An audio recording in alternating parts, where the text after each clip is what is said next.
Après une mise en échec, pas dans les règles de l'art, disons, à l'endroit du joueur des Islanders, Alexander Romanov, l'entraîneur Patrick Roy, furieux, s'en est pris au banc des Stars de Dallas. On va vivre ensemble la séquence des événements. It's dumped in by Rantanen. Riddick, oh, bad hit by Rantanen on Romanov. And they are quickly calling for help from the Islander bench as Romanov is down. Yeah. They have the door open with the paramedics in the stretcher ready to... And there is... To come from the two.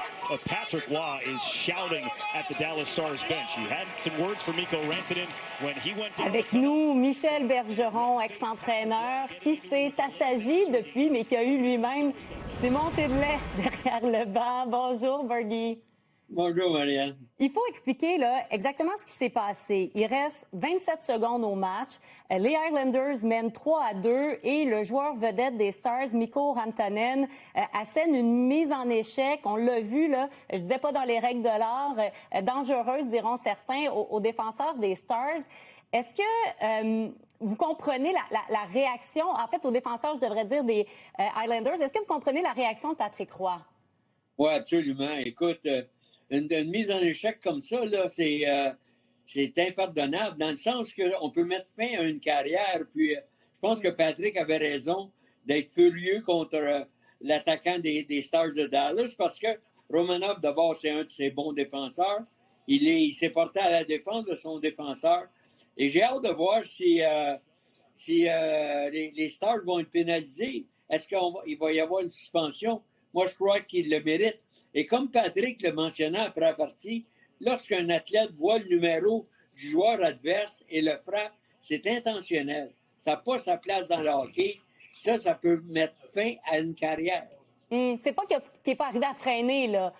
Ça donne l'impression que vraiment, il voulait, en tout cas, lui faire mal, chose certaine, lui faire une mise en échec, là.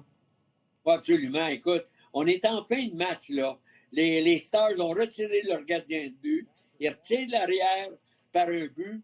Mais on voit là, que là, on est désespéré et ça n'a pas sa place. Tout simplement, je comprends Patrick de s'être élevé. Puis Patrick est un entraîneur fougueux, est un entraîneur qui est près de ses athlètes. Donc, sa réaction est tout à fait normale. Si on décortique, Bergie, en français, ceux qui s'y connaissent mieux que moi pensent qu'il s'adresse à Alain Nasreddine, qui est l'entraîneur adjoint des Stars, qui est un Québécois, parce que, bon, on l'a entendu en français, je répéterai pas ce qu'elle a dit. En anglais, dit, quand tu vas venir à New York, quelque chose comme tu finiras pas le match. Est-ce que Patrick Roy pourrait avoir une amende pour ça, d'être vraiment sorti de ses gonds? On comprend qu'il peut s'être fâché, mais de le faire de cette façon-là? Il pourrait être sanctionné, c'est évident. Mais d'un autre côté, hein, suite à ce geste-là, je pense que Patrick a de bons arguments. Là, maintenant, tu sais qu'un match seulement que Dallas va aller jouer à Long Island cet hiver. Donc, il va y avoir des répercussions. C'est officiel parce que dans la Ligue, là, il faut que tu sois conscient de tes actes.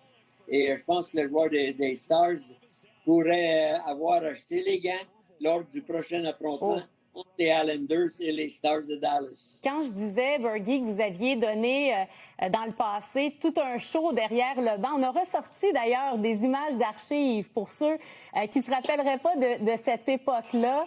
Avec, là, je sais pas, je pense que c'est avec les Nordiques, je vois pas les chandails des joueurs, peut-être avec les Rangers. Ah non, avec les Nordiques. On se rappelle aussi, à l'époque, c'est les Draveurs de Trois-Rivières, si ma mémoire est bonne. Vous donniez pas votre place, mais c'était quand même une autre époque. Dans le monde du hockey en 2025, comment c'est vu un entraîneur qui se fâche comme ça?